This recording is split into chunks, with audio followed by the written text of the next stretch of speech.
I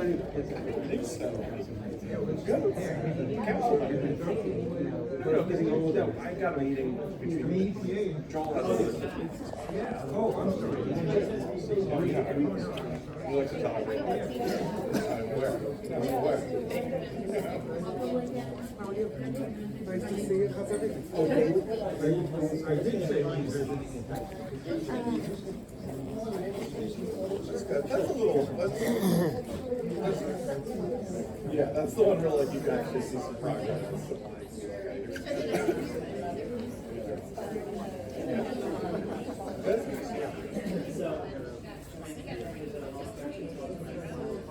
I saw the email. It's not clear to me what time. Okay, great.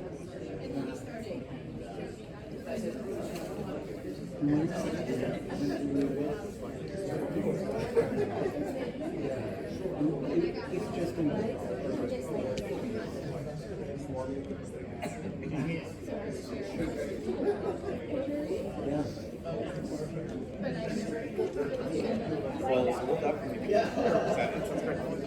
Chris, how you Hey, doing? what's up, man? Nice to see you. Same to you, brother. How you doing? I'm good. Sorry about that. Me? Yeah. We can't do the circle in front. Twice in one day. Tell me before I was taking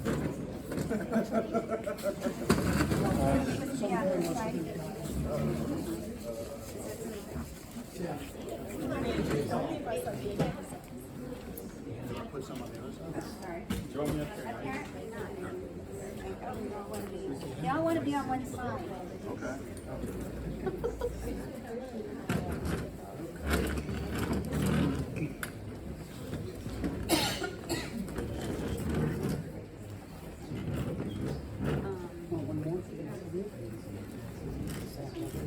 I could see it, or whatever.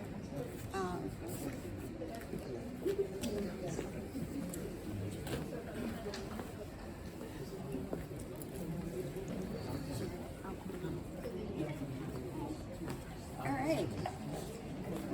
Hi, everybody. Hello. This isn't, it's working. This is our first meeting where we're experiencing a speaker. So it might be some technical difficulties. Wait, I guess it's a matter of holding it in the right spot. Anyways, thank everybody.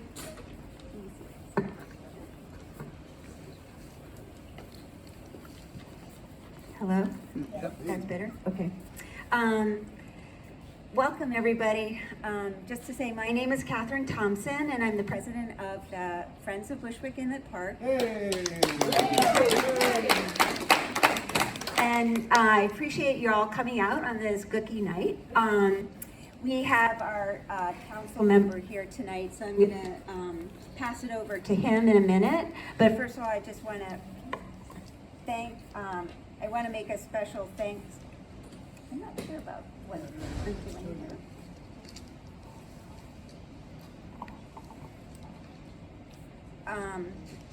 Hello? Anyways, I guess I'll just kind of shout.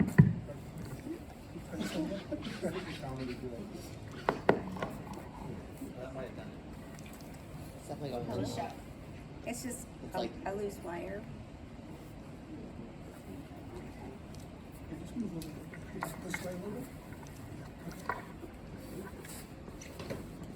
So we're here tonight to talk about the Bushwick Inlet Park, and it's kind of the Bushwick Inlet Park 101. We're going back to basics, and that's because while we've been around for a while and we've been through a lot together, not everybody knows the history, and especially not everybody understands that the Bushwick Inlet Park is actually 5 different parcels of land that are sort of put together to equal 27 acres.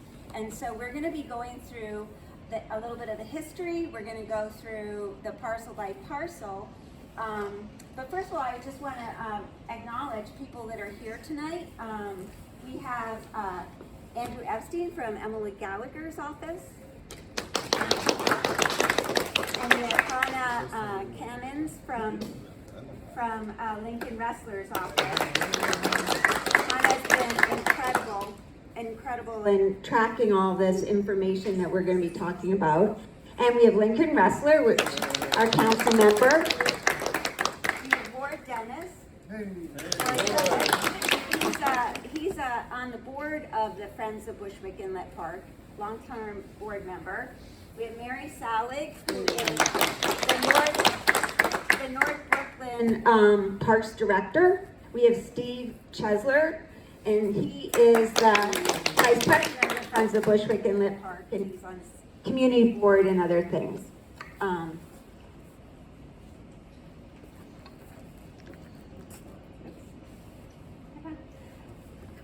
This is just our mission statement, the Friends of Bushwick Inlet Park. We're community-based, we're a 501c3, and our organization is just dedicated to the development and the stewardship and the programming of a world-class park that's resilient on our waterfront. This will be our agenda. I just did the introductions, and I'm going to let Lincoln come up here and talk to you. He's probably more experienced with these microphone things. There we go. I was going to actually put it aside, if you don't mind, Catherine. Is that okay? I'll chat with you guys. Yeah. Well, it is great to be with you all. And I imagine there's some folks that are learning about Bushwick Inlet Park for the first time, and some folks in the room who are deeply experienced. There was one other, if I'm not getting myself in trouble, just one other shout out I wanted to give it to Dan Wiley, who represents our amazing Congresswoman Nydia Velazquez, and Sam. And Sam is here too. So thanks for joining us, Sam. But I am, like, always thrilled to be with the Friends of Bushwick Inlet Park, because this is the single most important project in our community. When the Williamsburg and Greenpoint waterfront was rezoned nearly 20 years ago, it's hard to believe it's been that long, the central promise that was made to us was new park space. And outside of the stamp of a park that we have at WNYC Transmitter, we just haven't seen it realized. And mayor after mayor has frankly failed our community. And we are going to do everything in our power to hold this mayor accountable to finally get Bushwick Inlet Park fully built.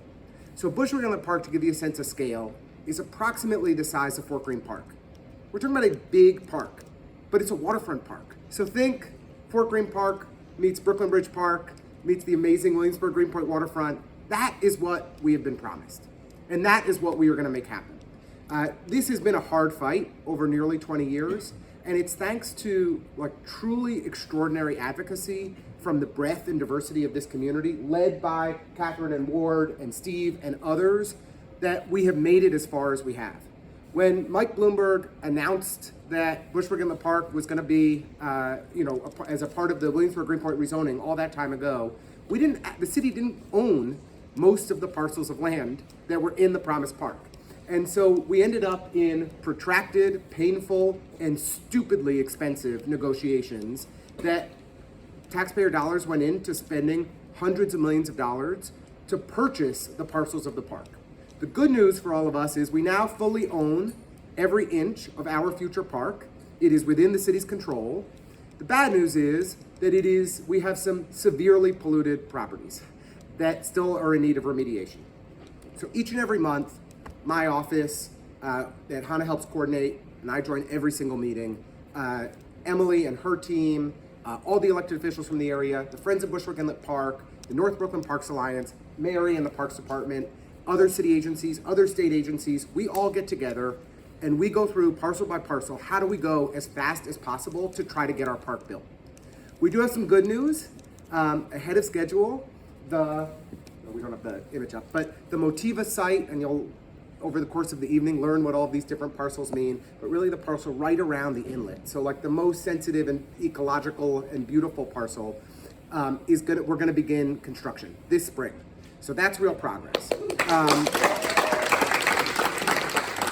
And the other piece of progress is the big city storage warehouse. Where am I pointing? This is where I'm pointing. This is where I'm pointing. You can literally see it. We're right there, and I'm pointing in the wrong direction. Yeah, I know. And somehow I have better sense of direction than my wife.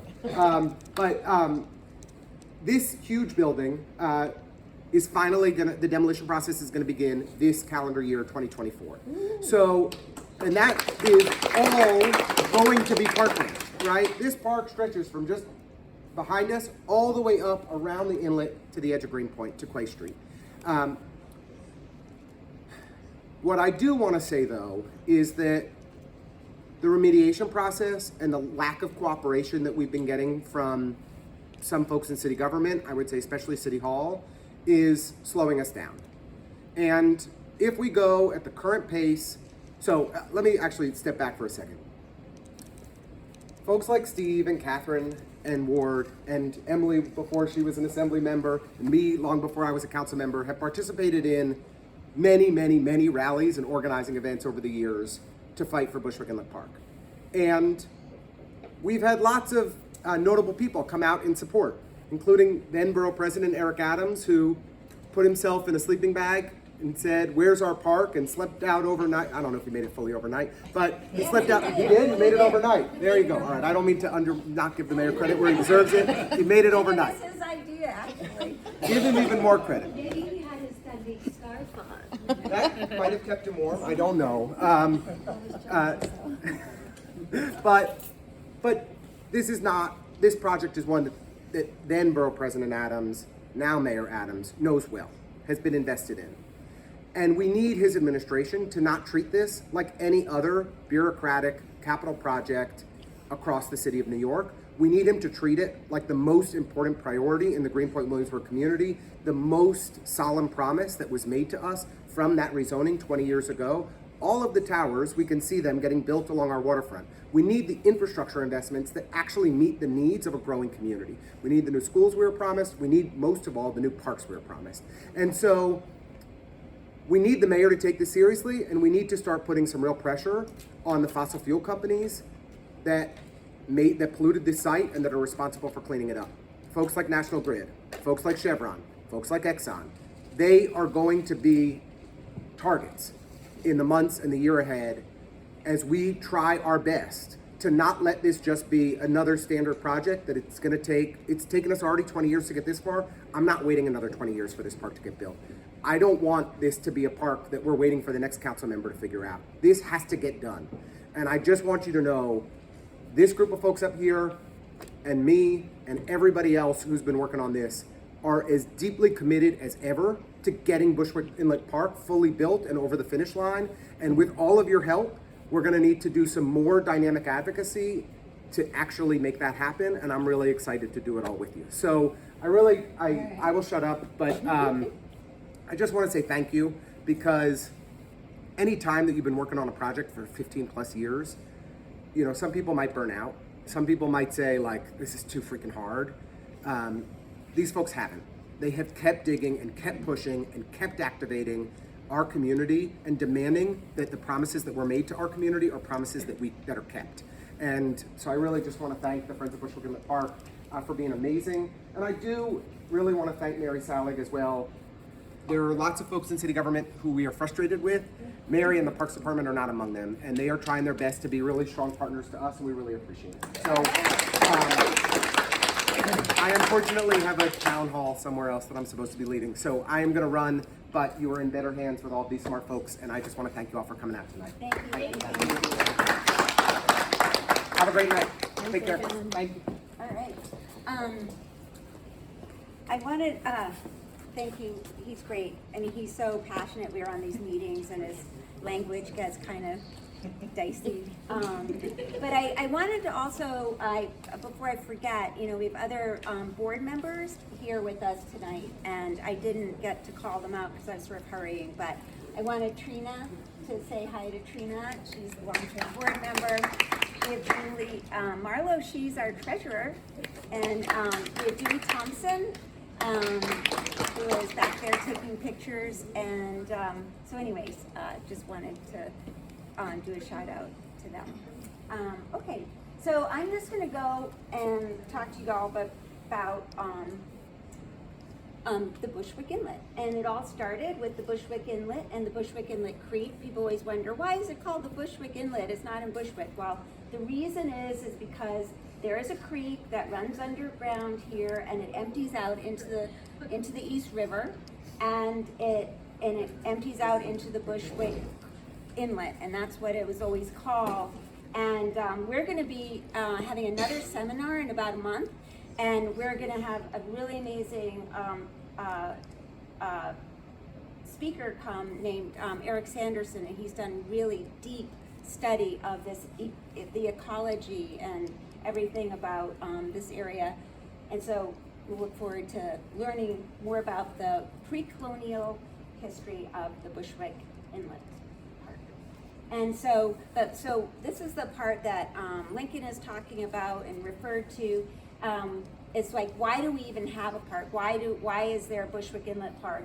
And back in 2005, there was a big rezoning. I'm sure maybe you all know about it or live in some of the buildings, but before we had the rezoning, it was all industrial waterfront. And in 2005, they rezoned it from industrial to residential. And in return, as a part of the rezoning, they understood that we needed more open space, we needed affordable housing, and we needed to retain manufacturing jobs. This was always a place where people worked. Lots of industry here. So here we go. This is what happened. They promised this park. They mapped the park. It was a part of the agreement, and through a community process, we designed it. The community came together for about 2 years, talked about what kind of park they wanted, and this is sort of a master plan. And you can see that it's sort of activated in different ways. You've got athletic fields, you have sort of passive spaces, places where you can get down to the waterfront. And then you can see where the inlet is. It's got a beach, and we're going to have that beach soon. So anyways, what happened? They promised this park. They mapped a park. They said it was going to be a part of the new development. And what happened? Well, it turns out they didn't own the property, so they had to go about acquiring the different parcels of land. And that turned out to be challenging because after they rezoned it, guess what happened? It got very expensive. So that was a problem. However, what happened was all the development, it came in, more people came in, they still didn't have a park, the open space ratio is still incredibly low. So the Friends of Bushwick Inlet Park, which started, probably in 2009, started, rumbling. We started thinking we should get, we should be asking, where is this park? We only have the 16 acres out of these 27 acres as promised. And boom, all of a sudden there was a big fire right over there, January 30th in 2015, and the city storage, part of it just burned to the ground. There was, I don't know if anybody, who was here? Anybody here? Yeah, okay, you all saw it. Flames, paper flying all over the place. What is it? Ice, yeah, there was ice. It was so dramatic. So suddenly, this kind of brought to the forefront, like, what is going to happen with this park? When is the city going to come together and get all the parcels of land and deliver this promised park? Well, and so it turns out that this building is about 7 or 8 acres, the city storage site. When you add the side streets in, it's 11 acres. 11 out of 27 is a little more than a third of the whole park. And so it became, critical in an urgent matter that we needed this property. But the owner was putting it up for sale, and he didn't care who bought it. It was like the city could buy it, developer could buy it.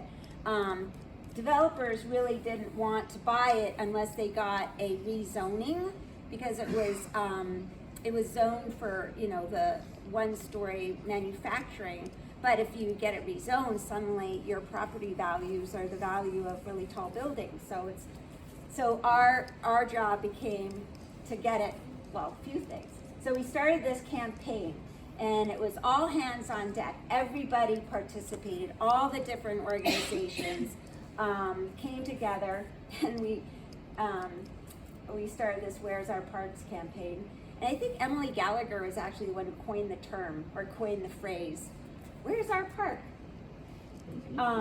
So the Friends of Bushwick Inlet Park was incredibly creative, incredibly relentless in our fight. And it was 2 years of just nonstop stuff, actions. We had rallies. We had 6 different rallies with our electeds. We had, I want to point out, I know there's a pointer here. See these people? What they're doing is they're at a community board meeting, not CB1 in Brooklyn, but it turns out in the city of New York, Mayor de Blasio is rolling out something that's very precious to him, and you know, a good thing is called mandatory inclusionary housing, and also ZQA, quality for affordable, zoning, or zoning for quality something.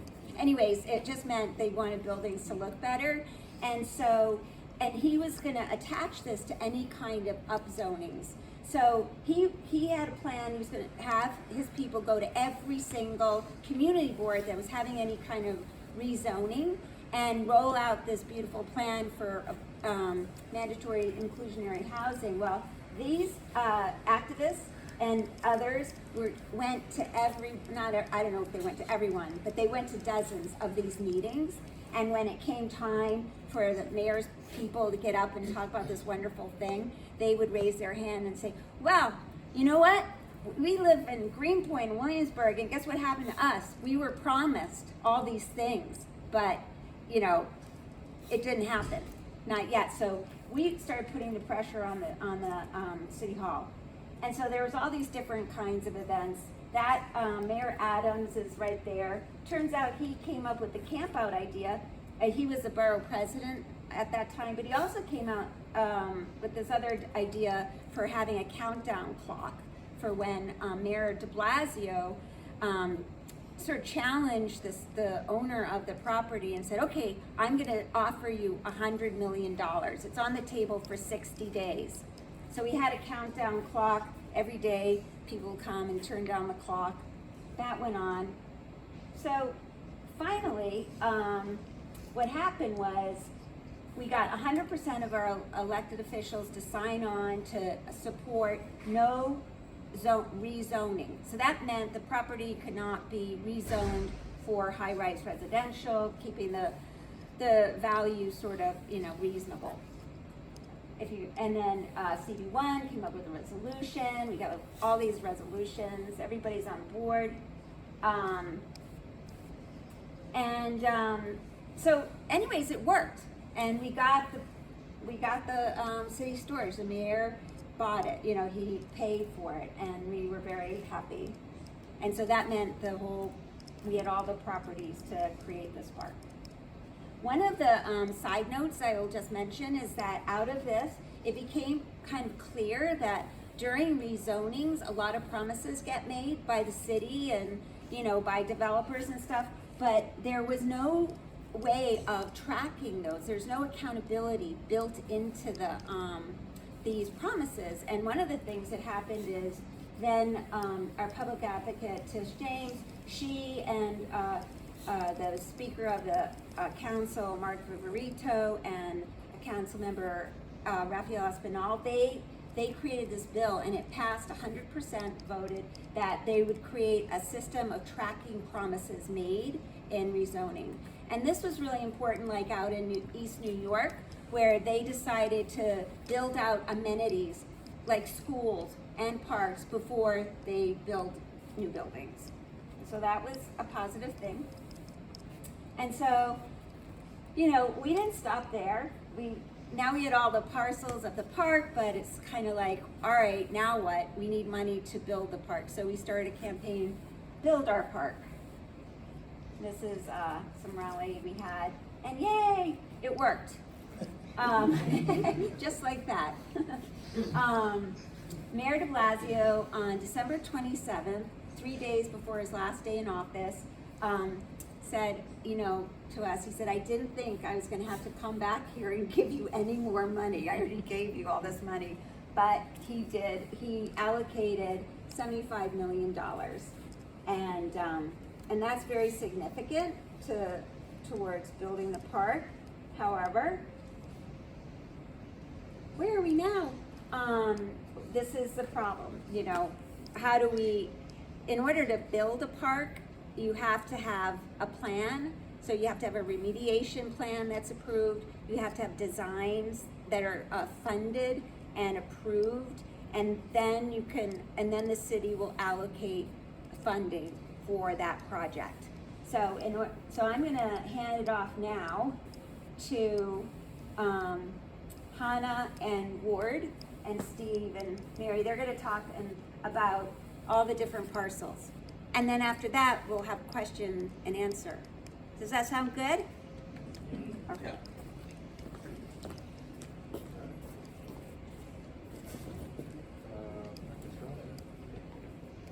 Work? Kind of works, kind of doesn't work. Yeah. So, hi everyone, my name is Ward Dennis. So, as Lincoln mentioned, we have been having monthly stakeholder meetings with State Department of Environmental Conservation, New York City Parks, the Mayor's Office,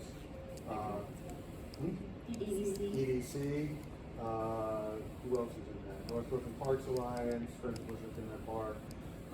Every month going over parcel by parcel what's happening with the whole park. And the real problem here is twofold. One, all those different parcels that came together to make the 27 acres, and the fact that this was all industrial land. So every parcel not only has to be acquired, it then has to be cleaned up. We have built out this parcel that we're sitting in now. This was, the soccer field was completed in 2009. This building was built. But it took another 10 or 12 years before we got the next parcel, 50 Kent. And it's gonna take longer to get the rest done, particularly with the cleanup. So I'm gonna go through each of the parcels and sort of show you where we are with everything. Skip that. We do have on our website an interactive map that lets you click on each of the pieces, Motiva, Bayside, etc., and you can see the status, and we update that as regularly as we have updates on it. So starting with where we are right now, 86 Kent, which is this building, and the soccer field, 4.6 acres. It was one of the first properties acquired in 2007 for about $95 million. The construction for both the building and the soccer field was $30 million, right? It says 30 million. I believe what I see. Well, I wasn't sure if that included the building and everything. So, soccer field opened in 2009. The building opened in 2013. It is a environmentally advanced building. We have geothermal and solar. Kiss and Cathcart were the architects, and Star Whitehouse the landscape architects.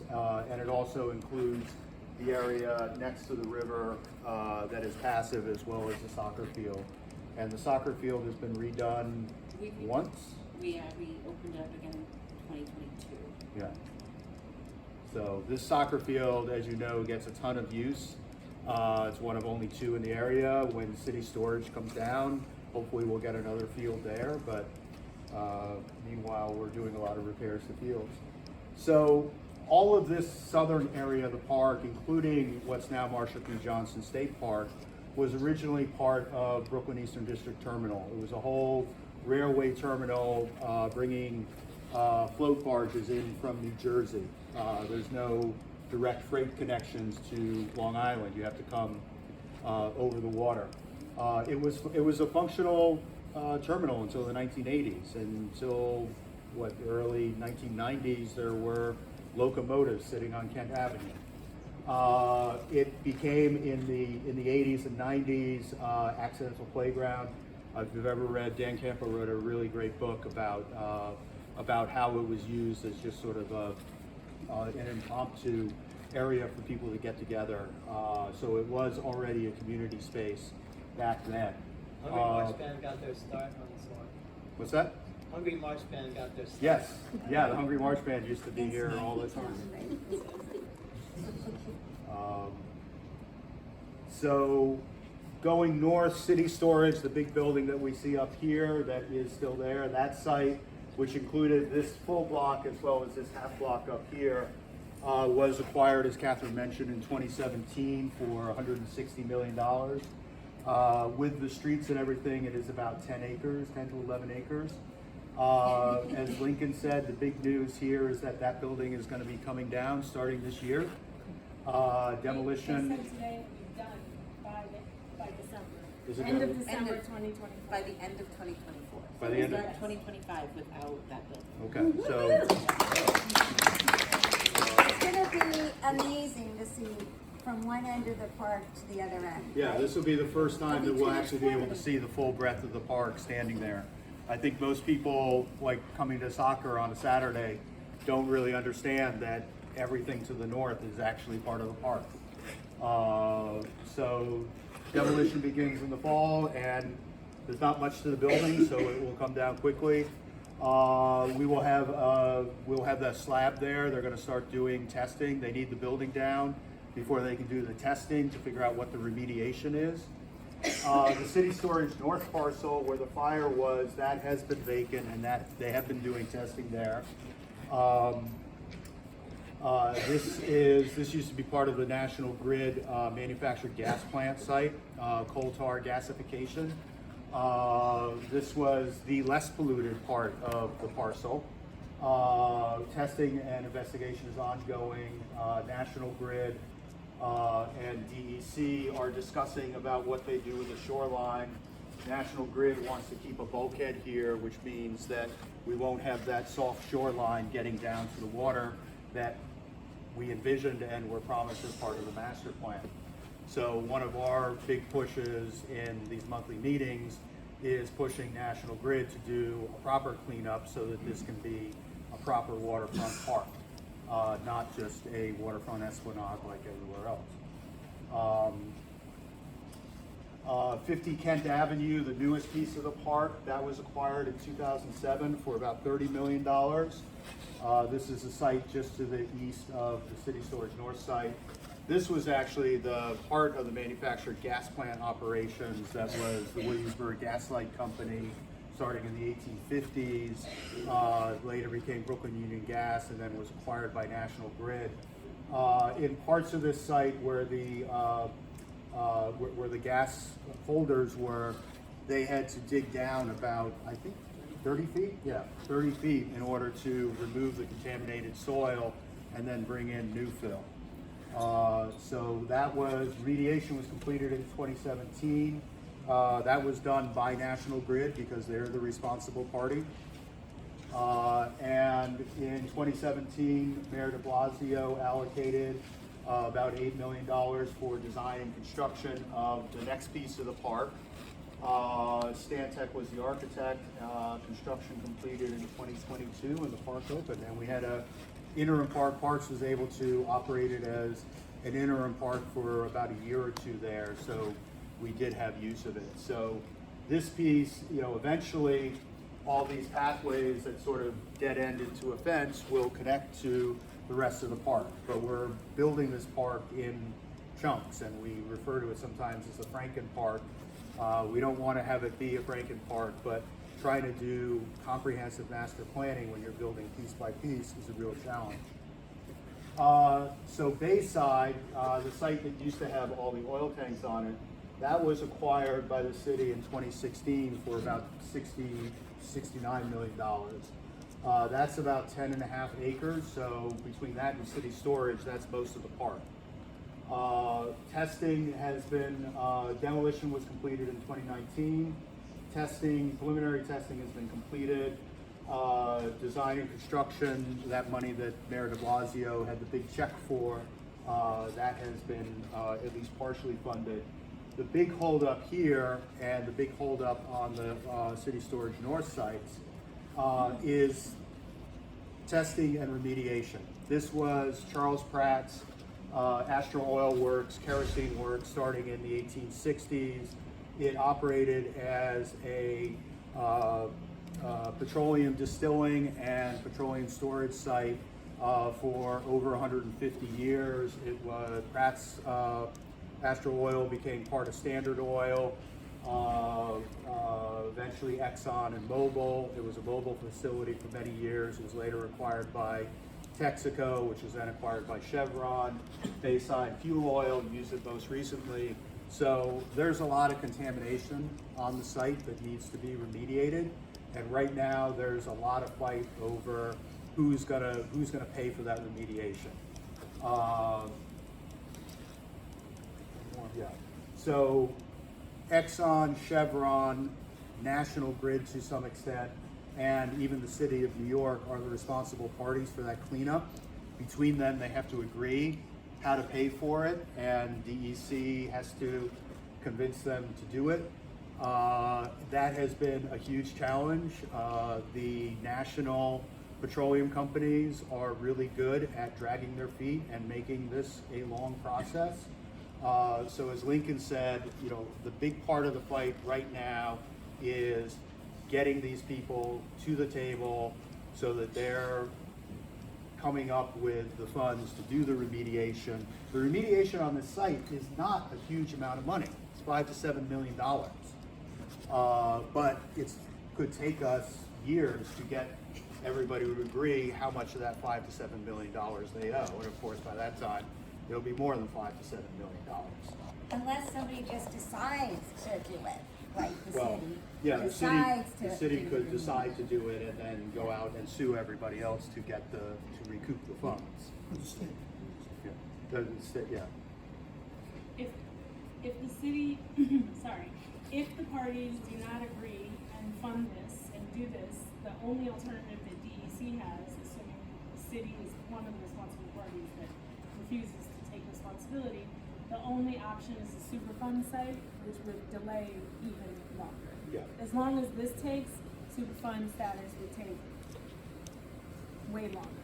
I mean, you know there are other Superfund sites in this district, and they're not moving quickly. You're talking about state super. State Superfund. Superfund, yeah. We don't want that because of the delays that we got. So you prefer a voluntary cleanup plan?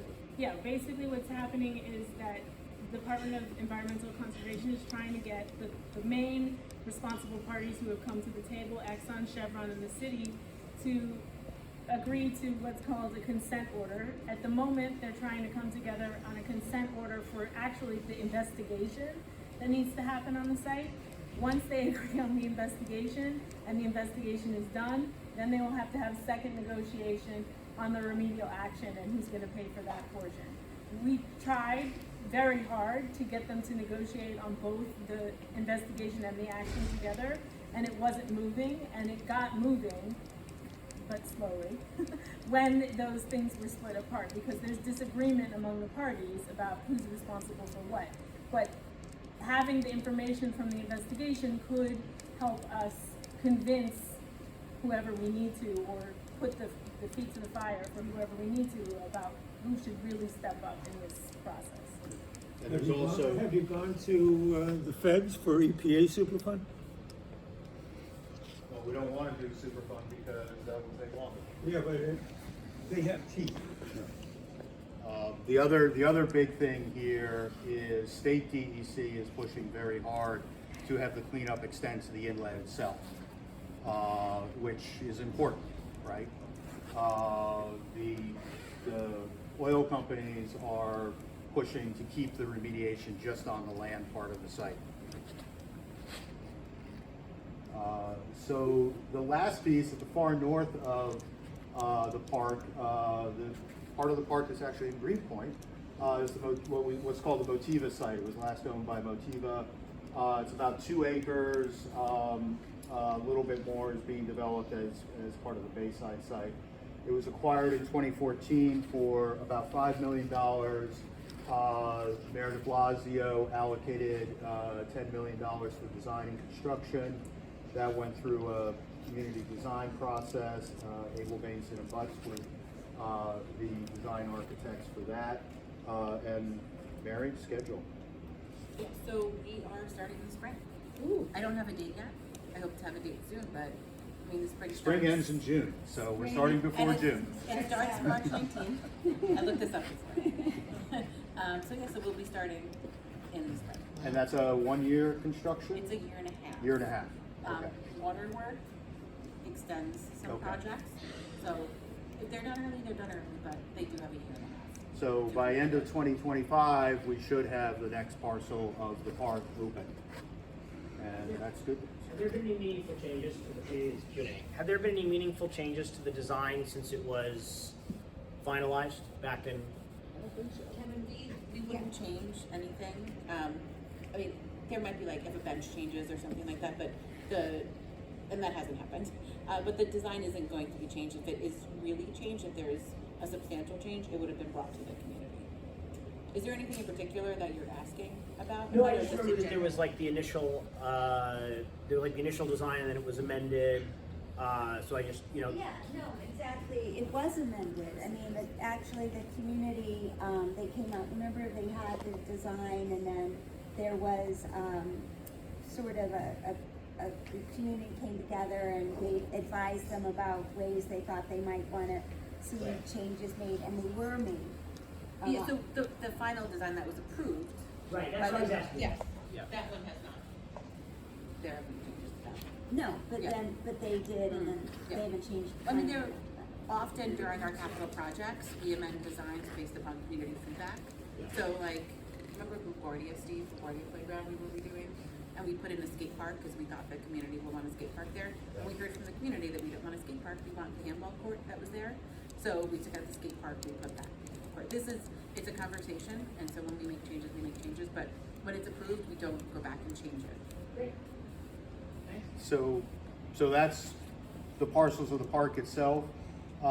Good news is that this will open in about a year and a half. Good news is that building will be down by the end of this year. But the bad news, and where we really need help and community support, is putting the pressure on the responsible parties, the polluters of basically the 22 or so acres that is yet to be built and can't be built until remediation happens. So that's the big takeaway for y'all. All right. Yeah. So I just have two questions. There was something going around that there might be some building that we're worried. That's actually coming up next. Oh, okay, So so then I Steve, won't why talk don't about you that. take it? But I have the second question. The plans for this park is all already set and published? The master plan for the park is set and published, and that's the image that you saw before, and you'll probably see again. So The specific design for each parcel of the park happens phase by phase. So the Parks Department, and Mary can jump in and correct me, but Parks Department can't engage a landscape architect to do the specific design like you see here until the funding is allocated. The funding can't be allocated until the property is ready to be developed. The property is not ready to be developed until it's remediated. So like the master plan will say passive recreation versus active recreation. It has general programming, but the actual design, you know, where the paths are, what it looks like, what the plantings are, what the furniture is, that's not done until it's funded. is there any part of this park or any or the undeveloped parts of the park that you still want the community to have input on, to look at? Yeah, each of these design phases, Mary, you want to talk about that? So the master plan was done around the time of the rezoning with community input as to what the community wanted to see in the park at that time, speaking with current community members. We will be revisiting that plan. The Parks Department uses as guidance to think about what we would want there, or even to just to estimate like the cost of building a park based upon a soccer field or pathways or a dog run or something like that.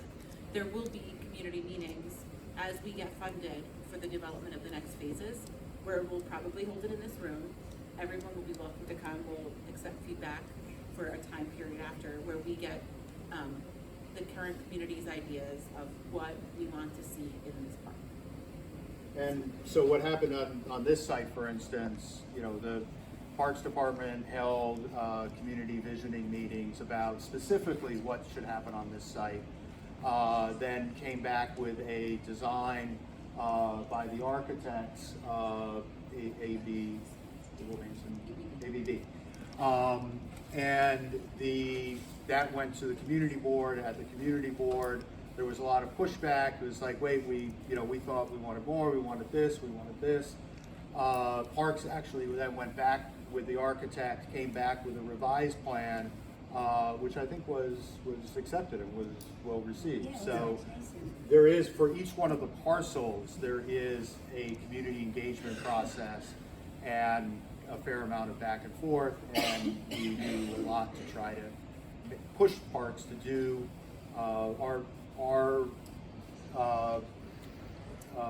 our mission statement talks about having a world-class park on the waterfront, and we are constantly pushing parks to up the design and do better on the design, and we do that in conjunction with those community meetings. So this does happen very much out in the public.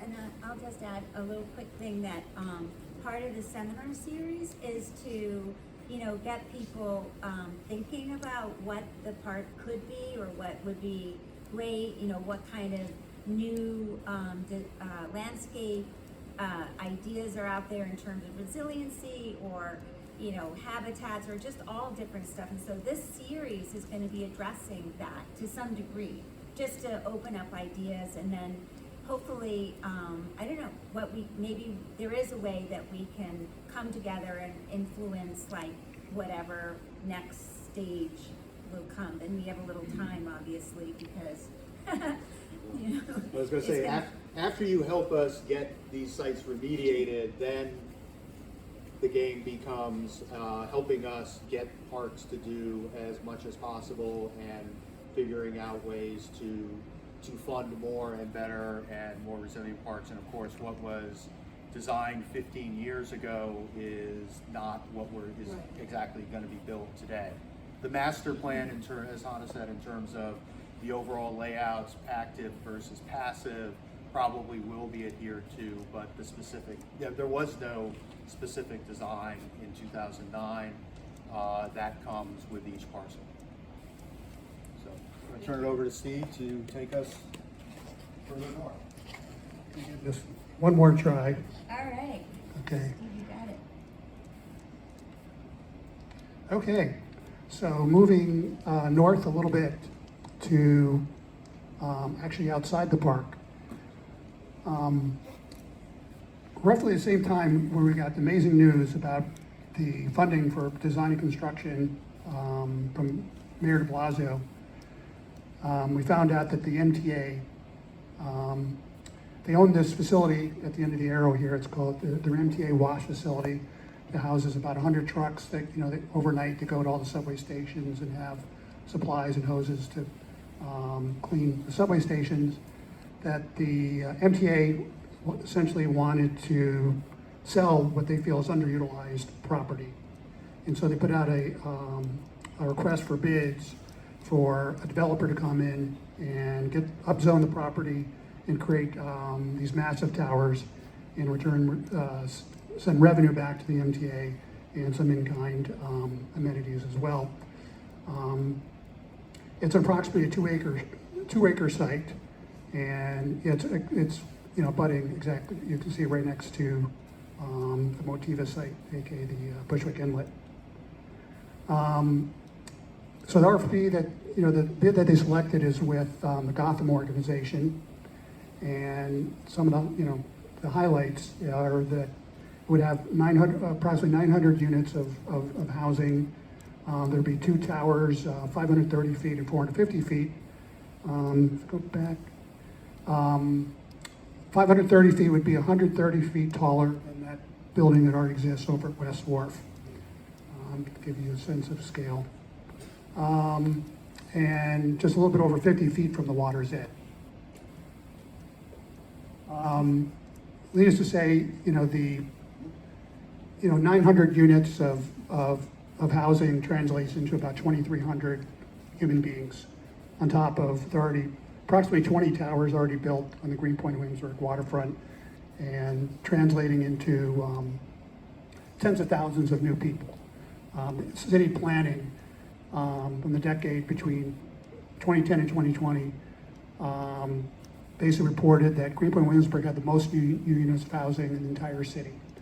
So to say we're saturated with development here is an understatement. But we knew that a 27-acre Bushwick Inlet Park is so greatly needed. It was basically proposed during the environmental impact statement, and inevitably part of the rezoning.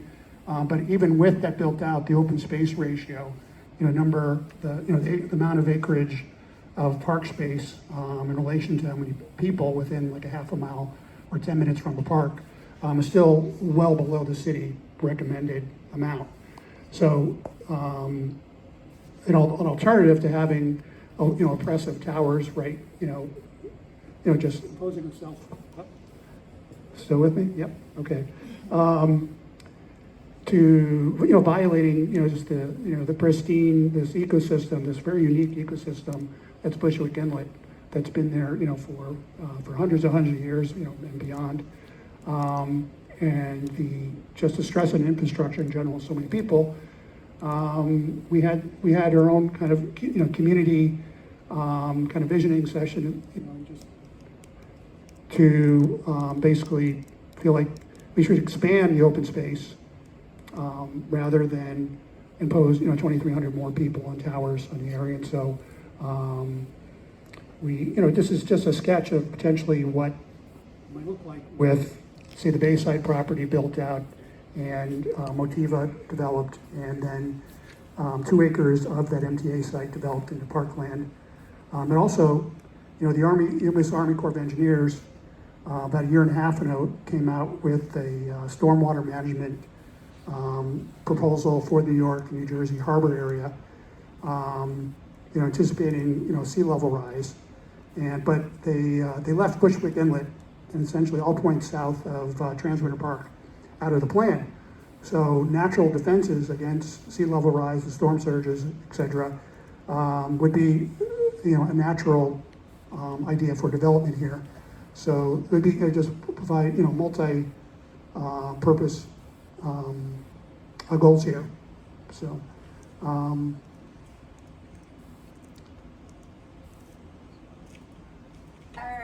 So right now, just to add a little more to it, so in terms of where that development is at, they have a website called Monitor Point, and what's really predicated on this deal with the MTA is that they want to upzone the property. Right now, it's zoned R6, which is a small to medium-sized building, like there's 11-story R6 building next to Transmitter Park.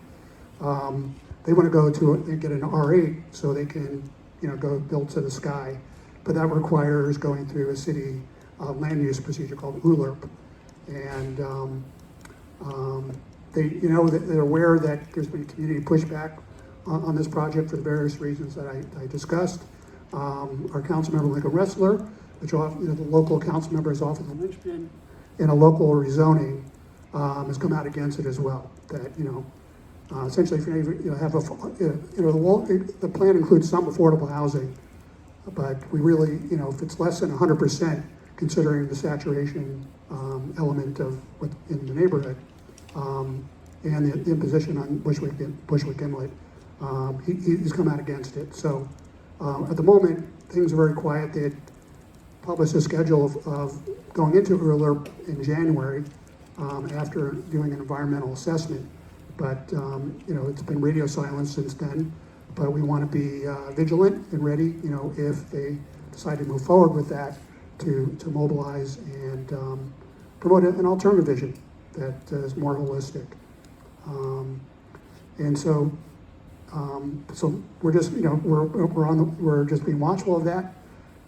But meanwhile, our 27 acres are, some parts are, coming, manifesting quickly. And other parts are, are kind of a rugby scrum, but we'll get there. I'm going to turn over back to Catherine. All right, thank you, Steve.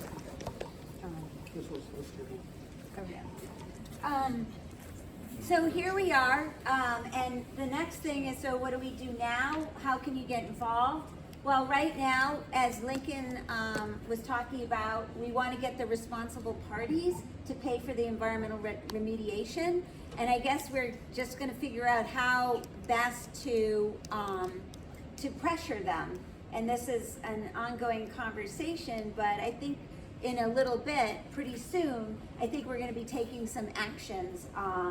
And I don't know if we're going to be naming the polluters, Exxon and Texaco and National Grid, to hold them accountable, or we're going to go to Mayor Adams and say, please, come on, and give us more money, but for this $5 million, we'll have to wait and see. But if you want to get involved and you've got ideas, join us. And so the next part we were just talking about, we want to advocate for these world-class designs. That means, having more seminars, having teach-ins, learning more about how the feds and the IRA and the Environmental Bond Act, how some of those funds could potentially help fund this kind of thing. One of the issues is the New York City can only really design a park that they can maintain, and sometimes that limits how grand and beautiful it might be, because there may not be the maintenance funds. And so like small conservancy like or park friends group like the Friends of Bushwick Inlet Park or North Brooklyn Parks Alliance, they can come in and add a layer of maintenance and operation to invest in the park, and that will inform the designers. So that's something, and obviously we want to protect the inlet by making sure 40 Quay that the towers are never built. So we're keeping our ear to the ground on that, and if you want to get involved, please see us. And so there's lots of ways to volunteer with us, and I'm getting ready to talk about that a little more, but if you're an activist and you want to help plan actions and advocacy, we have so much fun. I don't know, I didn't highlight this, but if you go onto our website and you go to media, is it, or? For the videos? For the videos. I believe that's right. And then you can see news and videos. If you look at those videos, they're so much fun. And Dewey Thompson was directed or edited many of them, and they are a lot of fun. They are really effective. That's one thing that we did. And so the other thing is you can get involved with our different kinds of volunteer efforts. And I'm going to start talking about that, including we're going to be having a fundraiser on May 22nd. So I hope you put that in your calendar. Last year it was at the Brooklyn Brewery, and it was super fun.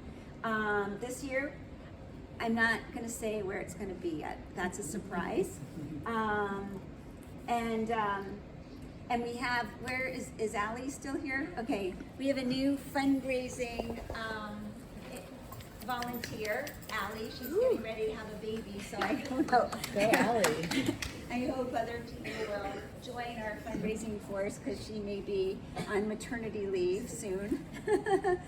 But and we also have a new volunteer, Carrie O'Brien, who's going to be, she's taking over the Weeding Wednesday organization. So we're going to go over that a little bit. Ooh, look at that fancy stuff. Oh, does anybody have any questions after all this talk? I know we're fielding some questions. Yes. Where's the This? Yeah, I do. Hi. You have to press a little button This really right? hard. This one? Oh yeah. Hi, my name is Christopher. It works now? It doesn't really work. I mean, like, try pushing on this part. All right, like that. Hi, my name is Christopher, and I'm from Crown Heights. I'm from Central Brooklyn. I want to know, where is Shekar Kershaw on this? The council member for he's the chair of the Parks Division. Where is? Oh, that's Where a is good he? question. Yeah, where is Shekar? Like, Shekar is nowhere to be found in this situation. he never even like he said about the Shaker Kirshen. Like, where is he at? Well, Shaker, I don't know. We have not asked mean, him.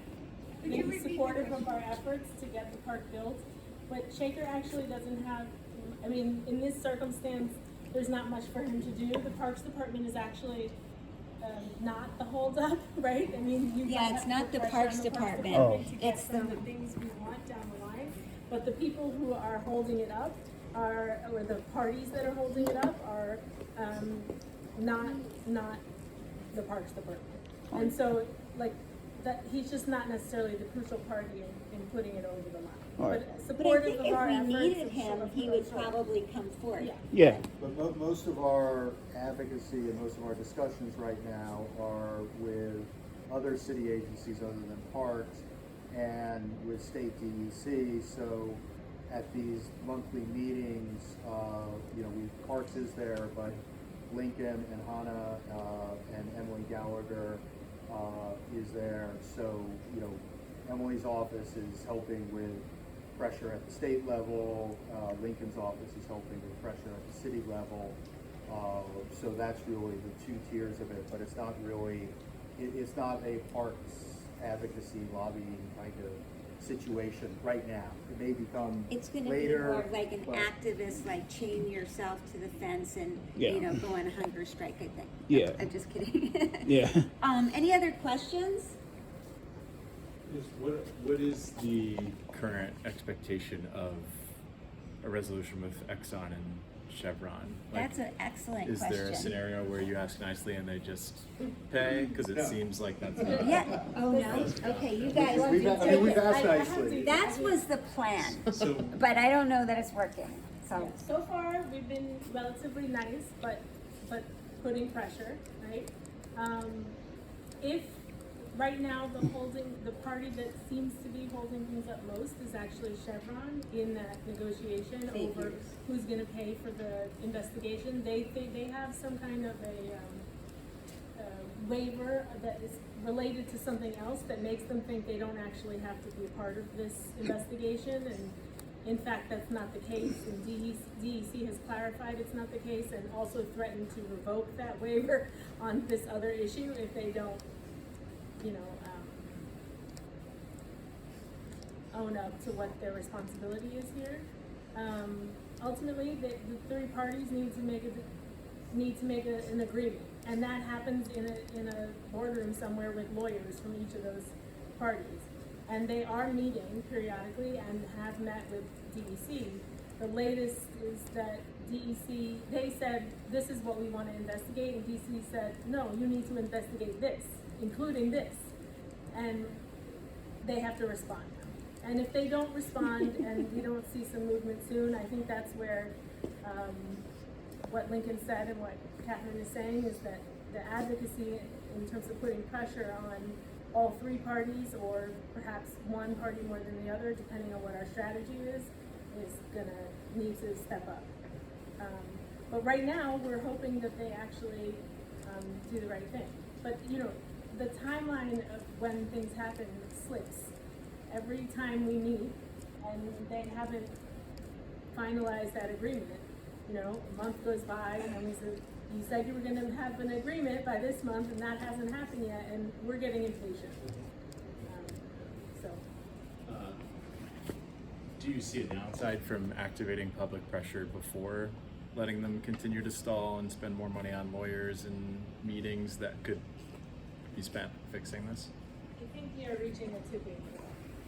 I think that was kind of the strategy at first, and we have been meeting monthly with this stakeholders group, and it used to only be a quarterly meeting, but now every single month we meet, and if you're just getting the same answer from DEC, it starts to resonate, like this is really messed up, and Lincoln is getting more and more frustrated, but I don't know that he has that, I don't know. Do you have a thought about that? My first thought is to let artists name that portion of the park after people responsible. Oh, you mean, what do you mean by that? Yeah, Yeah, yeah. like What is it? Street artist. designate that unfinished, Chevron Park? yeah. Call it Chevron Park Yeah, and and leave have it the in parties its state, responsible. yeah. That's Put a up good idea. QR codes. Well, that you should explain. join our team and we'll do that. Get in there and do some graffiti or art. Yeah? I was just gonna say, you know, you, instead of like this park brought to you by, you put not brought to you by. Oh, that's good. We're getting, yeah, that's excellent. You know, I just want to point out, I'm going to show you in a second, we're having another talk with this Eric Sanderson, and it's probably going to be in that 25 Kent building across the street, and you can look down, and on top of, you can look and see Bayside in this amazing panorama from up there. Be a good, you know, I don't know, place to put our, yeah? It's about to get constructed. Is that design already fully baked, or? Yes, that's Yeah. fully baked. Yep. They're breaking ground. Yeah, they're breaking ground. Like the $5 million, I guess, for the remediation doesn't sound like a lot. Like, have you ever thought about maybe getting like corporate sponsorship to try to raise the money more quickly? Just because I know when you're dealing with teams of attorneys, that can take a long time to actually get something done. But I wasn't sure like what other means looked into, you explored to try to raise the money. I would say we haven't explored that avenue yet. I mean, I feel like the next step would be to have the city pay the, you know, $5 million and then kind of try to get reimbursed by the, you know, responsible parties. But, you know, I mean, it would be amazing to have like a donor, you know, a sponsor, but, I think also one of the issues that could present themselves with something like that is until there's a full investigation, it's not totally clear, right, what the scope of the remediation will be. There could be more down there than we know, right? And suddenly the cost of that could balloon. You know, I mean, even with the New Hart State Superfund site right now, they're having to adjust their remediation because in digging down to pull up the toxins, they found it's deeper than they thought it was. So that's more time, that's more money. And I would assume, I'm not a lawyer, I'm not in those negotiations, but there's probably implications around liability. If you were to have a totally unrelated party put up money for it, then it turns out to be 3 times the cost, but the other parties have been able to kind of wash their hands of responsibility because of that upfront money. That's a guess as why that would be difficult, as we've seen it play out in As other protracted remediations. as the negotiations are, the effort to recruit funds for the city, if they ended up forking out more than $5 million, for example, would be very long and arduous. yeah, it's really hard to fight against these fossil fuel companies because they have so much money and so much more money than the city to spend on lawyers or anybody else really. Kevin? I sort of have a question for Ward because I know he's the top architect and so on. Something has occurred to me rather recently. There is a danger of economization in the build out of these parks, which I wasn't that aware of. Is there a tier conception among architects, a premium park? Now I know that in the old days there was unlimited money in Brooklyn, and places like Fort Greene Park and Sunset Park were built in a lavish, extravagant way with all kinds of granite promenades and, you know, huge tree planting and landscaping. Is there a gradation in the minds of landscape architects as far as a premium urban park, a mid-range, and an economy park? Because I'm fearful that the city when we've got them obligated to fund, they'll try to get away on it cheap with an economized kind of layout. Now, what's up there, which is a part of the park, I think up around 11th Street, I was looking at it, that has the appearance to me, because I visit a lot of parks, of being a kind of an economized design. It doesn't have the, you know, now I criticize Brooklyn Bridge Park. I think it's a horrible sellout. They've trashed it. They've dumped it full of high rises and so on. But nevertheless, in the open space parts of it, they have done a premium job, they spent a lot of money. It's, Well, that's because they have a funding mechanism for all their maintenance and operations and security. Yeah, no, they got the money. I mean, you have capital expenditures, you have a capital budget, but then you also have an operations budget. And one of the biggest issues with city parks is, city parks in general are underfunded. Mary might disagree, but I will say that they're underfunded. You know, there's the proposal to get like 1% for city parks and all sorts of other things. Maintenance is a very big issue because you need, you know, you build a park, but then you have to maintain it.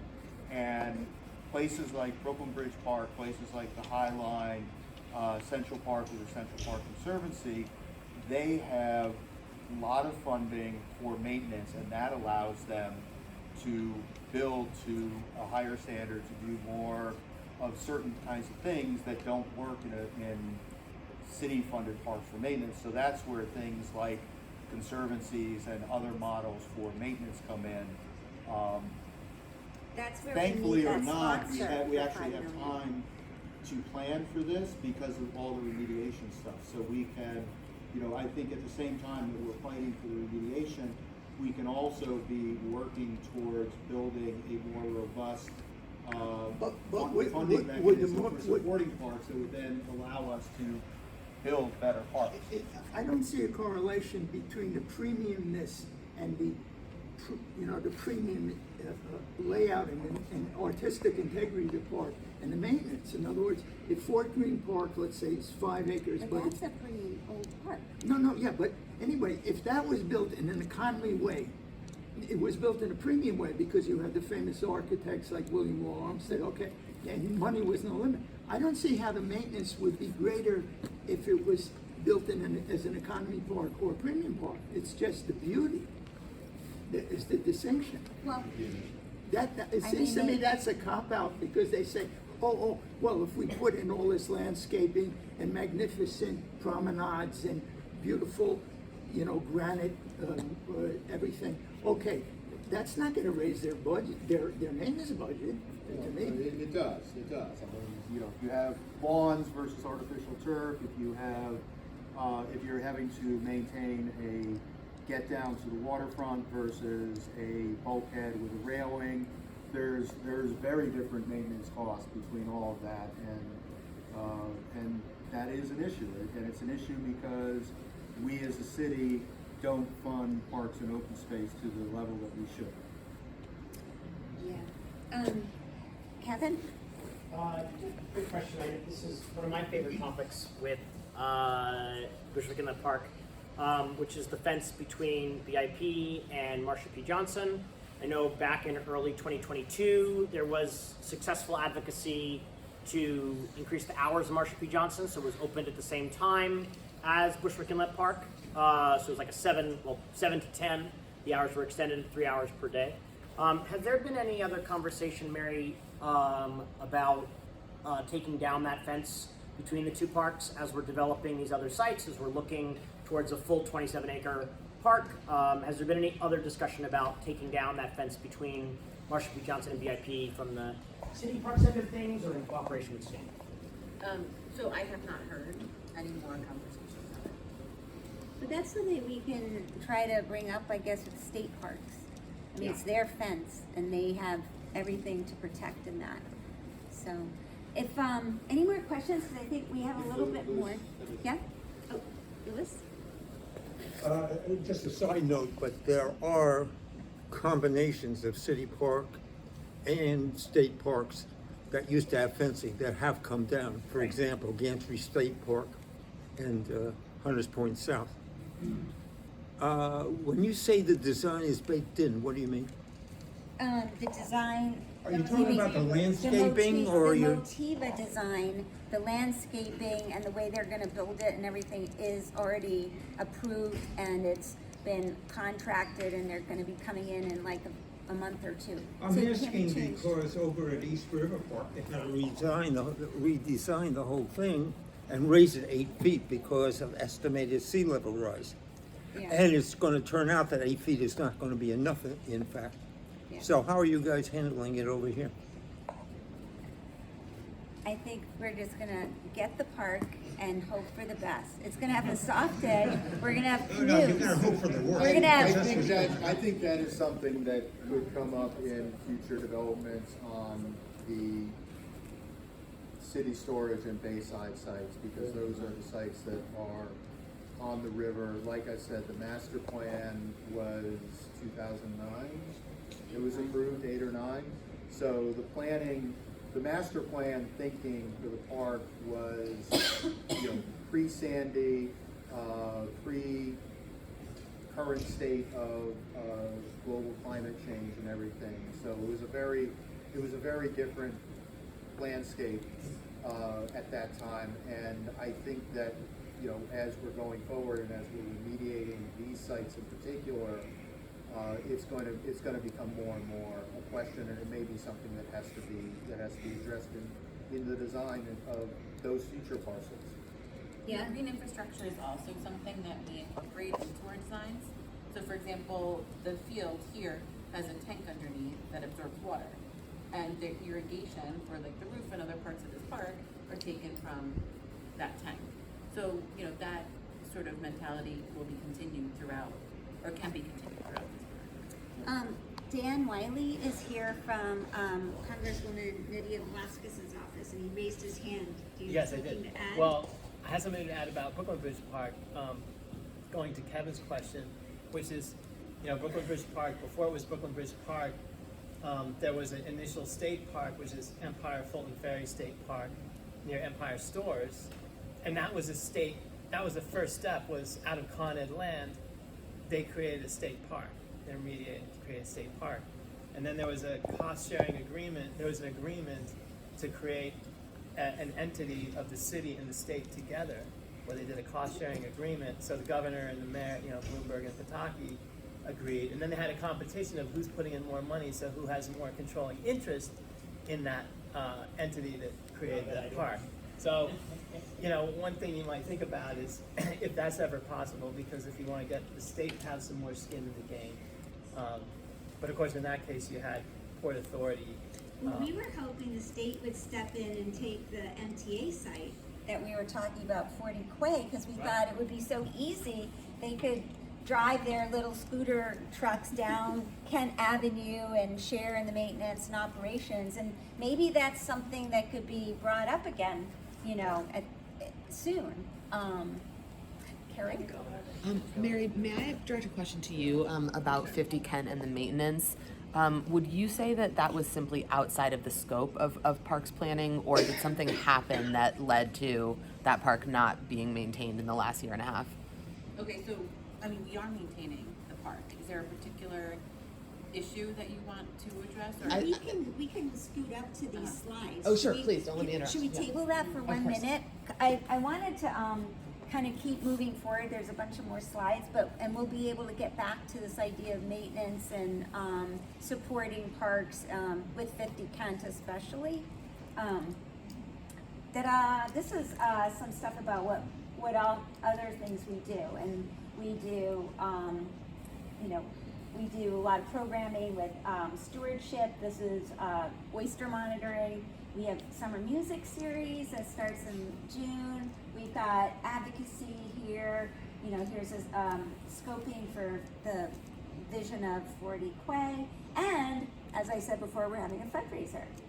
But this is our second seminar. I really want to highlight this for y'all. It's the what kind of park? It's public space for public good. It's like, we've got these spaces, and how do we want to use it? And this is this wonderful man named Eric Sanderson, and he wrote Mannahatta, and he is making a sequel. He is now written a book about all the boroughs, but it all started with him getting really interested in the Bushwick Creek and the Bushwick Inlet. So make sure you put that in your calendar. I'm not I haven't announced where it's going to be yet, but it'll be here. It might be somewhere else. And so this is just a tally of some stuff that we did last last year. We had 84 gardening events, and this is weeding, planting, mulching. This includes Weeding Wednesday, which is weekly gardeners, really casual, coming down to work in the gardens. I tallied up the hours, it's 2,700 hours. I'll get to this, and we'll talk about the 50 Kent new pollinator garden. We planted over 2,000 plant specimens. We fundraised to support that. We also got support from New York, the City of New York Parks Department and North Brooklyn Parks Alliance. They donated some plants they were growing in under the K. And then we had, we do this oyster. We have the oyster stations in the Bushwick Inlet Park itself, in the inlet. We have 4 docks that are growing. Off of each dock, we have 4 cages. So we have actually 17 cages, and we have to count and measure the oysters and look at all the other habitats that they're creating in there. It's really fun. So now we can talk about 50 Kent. But last year, Mary, you know, it was kind of, there was a drought in 2022, and that's when the garden was planted. It was everybody's estimation. It was pretty much a disaster. All the weeds grew, all the plants died, they lost many trees. They had no capacity to water it. And so it was really sad. So last spring, we had everybody come together, all hands on deck. It was Parks Department, Friends of Bushwick Inlet Park, and then North Brooklyn Parks Alliance, and the Brooklyn Pollinator Project. I'm sorry Jeff Hewitt wasn't able to come tonight. But anyways, the idea was like, how can we rescue some of this park? And we started off with like thinking about maybe 1 or 2 planters. In all, we really rescued about 10 out of 19. We planted $10,000 worth of plant material. That was money that was raised by grants or donations. We had a summer intern. You know, we kept 67 trees alive. They replanted the dead trees, and we put gators on it. We watered them. It was really fun. And pounds of mugwort. This is Jeff Hewitt. He's kind of a hero when it comes to gardening. And the mistake flowers. yeah. And so this summer it's going to be a similar thing. So when the weather starts to get a little better, we got to go over to 50 Kent and walk around in the back section. It's going to be, I'm pretty sure it's going to be glorious, but you know, they all just look like, you know, dead plants in the ground right now. But it was, I would say that the park design didn't really it was a little ambitious in terms of how many flowers, and the Parks Department being really underfunded didn't seem to have the capacity to care for it. So now the North Brooklyn Parks Alliance and Friends of Bushwick Inlet Park, paired with New York's Parks Department and the Brooklyn Pollinator Project, we're really making a difference there, and it's really fun to get involved with that. So this is what we're doing for 24 in terms of garden stewardship. We have Weeding Wednesdays. Carrie, do you want to say a couple words about that? I'll just say a few quick words. I'm Carrie O'Brien. I have been supporting Catherine with Weeding Wednesdays, and she asked me to help more, and I'm going to try to do that. It's really fun. Maybe you pay a lot of money to go to a gym, and you could just use your muscles with us on Wednesdays. Honestly, it's a great workout. It's really awesome to be down by the water at sunset. So we'll be there on Wednesdays at 6 p.m. We usually go home around time of the sunset. Come hang out. It's really great. Thanks. All right, thank you. All right, and so then our kickoff with Wake Up the Gardens is Saturday, April 13th. Then we're gonna have the Riverkeeper Sweep. You've probably heard about that. We clean up the waterfront. Sometimes we do planting. And then there's this ongoing Brooklyn Pollinator Project. It's for teens. I don't know if anybody has a teen or is a teen here that wants to volunteer. They meet up at 2:30 in the afternoon. And they're working with Jeff Hewitt, who is, here's some images of them. This is part of the garden that they reclaimed. And this guy was our summer intern last summer. Those are the Brooklyn Pollinator teams, some of them. And so that's a program we do. This is our Reading Wednesday. Kickoff April 17th. coming right up. These are it's my park days. This is us doing riverkeeper sweeping, collecting garbage on the waterfront. This is really fun. We partner up with the North Brooklyn Community Boathouse and the New York Harbor School, and so we have to ferry, we canoe down. Dewey, do you want to explain what happens on the oyster surveying? Sure. We canoe down from the Newtown Creek where the North Brooklyn Community Boathouse has their boats, and then pick up the oyster cages that are suspended off of the floating docks that you've probably noticed in the middle of the inlet. And those are full of seeded oysters, and then we bring those cages to the shore here at the park where teams of volunteers are set up with measuring devices to weigh and measure them. And so each object, each animal within the cage, and the oysters are just one of many species that's in there by the time we pull them up, is accounted for, and then the oysters are put back and returned to the docks. And you probably know that oysters are great because they filter the water, they create new habitats, and they also create, these ones aren't doing it yet, but they create natural reefs, and they call that oyster texture. And we've been talking about expanding that into the inlet after Motiva is built. And so we also, if anybody works at a company and they want to do a service day, we have lots of companies that come in and have fun doing gardening with us. And we also do a lot of programming besides that. That was stewardship and gardening. But we also do, we have a after school program with the City Parks Foundation. So if you have a middle schooler that is looking for something to do on Thursday afternoons, you can come see me. I can set you up. It's through MS 84 in the Beacon program. And we have this ongoing it's usually kind of a winter thing we do. In winter, we have environmental art workshops here in this room, fourth Saturday of every month, more or less. And it's really fun. And then, of course, oyster monitoring. And then in the summer, starting at the end of June, around the solstice, we kick off our summer music series. And those are really fun concerts. We partner with the El Puente Academy for Peace and Justice, and they have a cultural arm called Cadre. We partner with them, the Jazz Foundation of America, and other Jalopy School of Music. And then put this in your calendar. This is really fun, City of Water Day. And that'll be with the coastal classrooms on the shoreline. We will be sieving, got these big nets, and you sieve in the water and you find all these amazing creatures. And so we'll be celebrating City of Water Day on the shoreline this year. So that's a little image of those guys.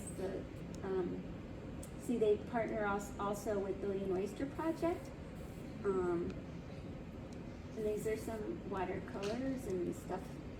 And go to this, bushwickinletpark.org events. And if you follow us or you sign up to get our emails, you'll find out about these events. Here's our summer music series, super chill. Sunset's going down, the wind's blowing, music playing. Oh, there's the sieve. See? Same. Sorry, same. Thank you. I guess the sieve is a little thing you use with your pasta. So come up and hang out with us. We need you. If you want, we're gonna go have a drink across the street at Dolly's Dive Bar. And questions? Dewey, I want to put you on the spot a little bit.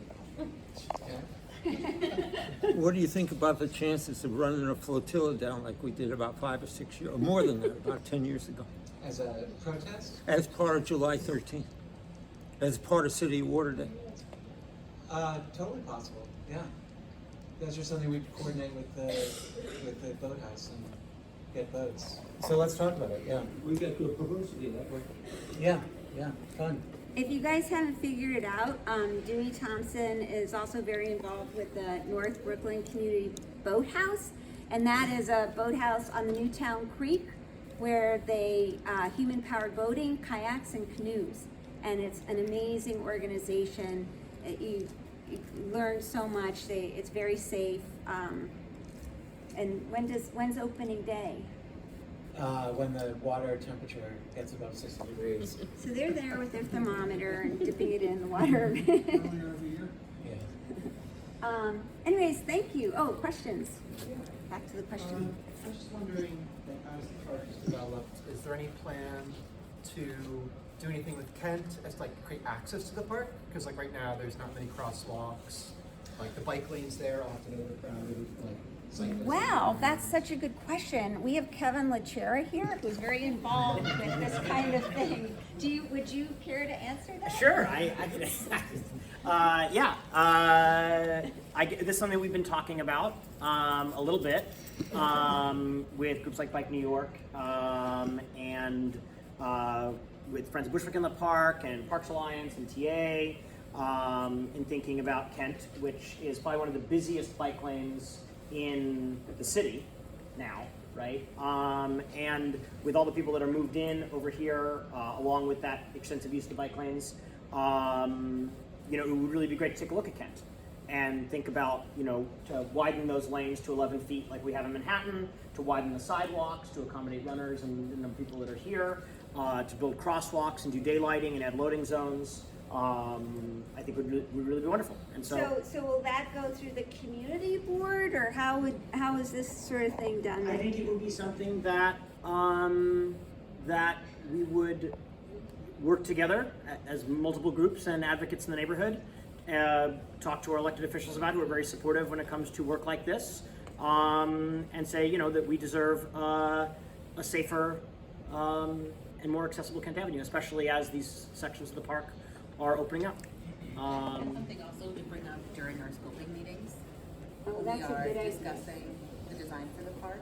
I mean, imagine, like every street could be an entrance to the park. As Ward pointed out, Kent Avenue will be open. Like as it is at 50 Kent, the park will be open at all the different, different areas. Well, this is something that Catherine and I have spoken about, which is that like the space at Motiva will be really, it's like where the inlet comes in, and it's how many feet between the top of the inlet and the street?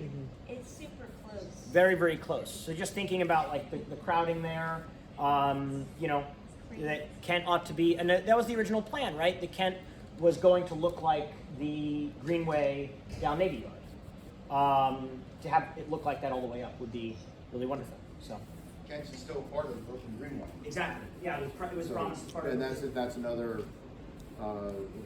party involved, another organization involved. Well, yeah. no, there is the Brooklyn Greenway Initiative. Yeah, so make sure that it is a partner in doing that. But as when the park is built, there won't be the fences between Kent Avenue and the park. Yeah, it's going to be, I guess, wide open. Did you have a question? I was just going to add to what Kevin was saying and sort of answer your question. There was money promised to do a capital project for Kent, and I think it was 2012, as I think it was also part of this 2005 rezoning, but because it had just been built, they didn't move forward with that part. So there is already precedent for this area becoming like a raised bike lane or protected bike lane with wider sidewalks to accommodate this. And it actually is on DOT's streets plan that they put out a couple weeks ago. Wow. Kent is one of the projects they have listed to start talking about. So I would say that yes, it is such a thoroughfare. And wider sidewalks would be fantastic because I don't know how city planning thought that a 3-foot wide sidewalk on a major avenue was a good idea, but it's, Well, I could say too, because Congressman Velasquez got the main initial funding for the Brooklyn Waterfront Greenway, which is the 15 miles, and different parts of it emphasize the lateral, the upland connectors, they call them.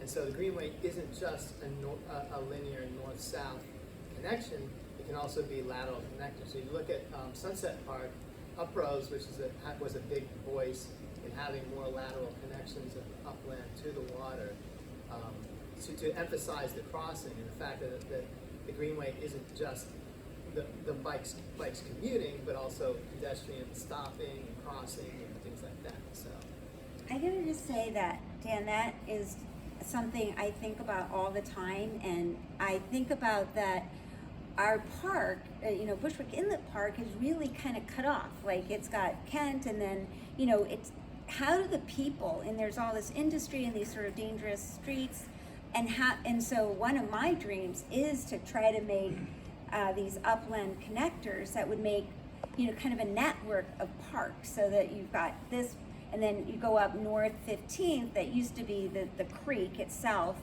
and then you daylight it, and it's a beautiful stream once again, and then you go, that connects to McCarran, and then, and then on to Union, and then to really engage like the south side and create green corridors that are really safe for people to traverse, to get from here to there and get to Bushwick Inlet Park and all along the waterfront, because you can make a big loop or, and so is that part of the greenway of this area? Well, it can be if you guys plan it.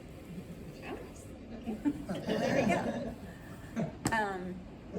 I mean, just what we already have, right? I mean, like, I think that there's so many folks that are talking about this and thinking about the opening of Motiva.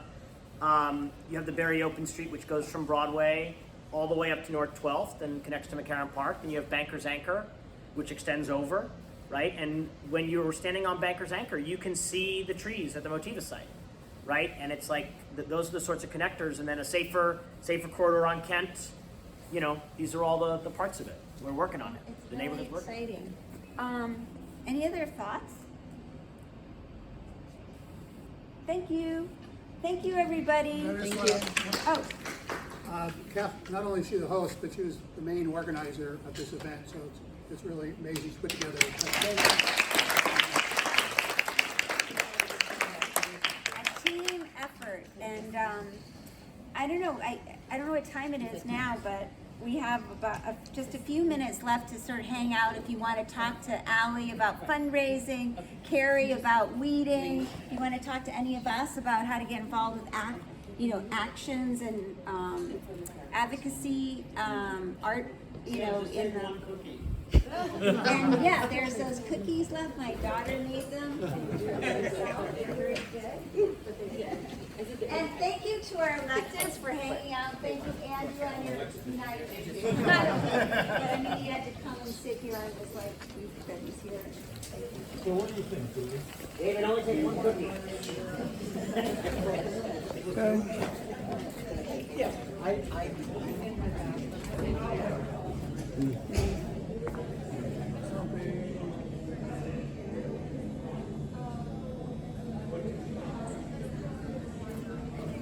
Suppy. All right, cool.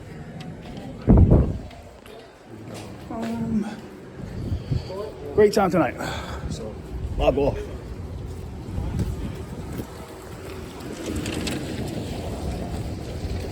Time now is 7:50. Okay.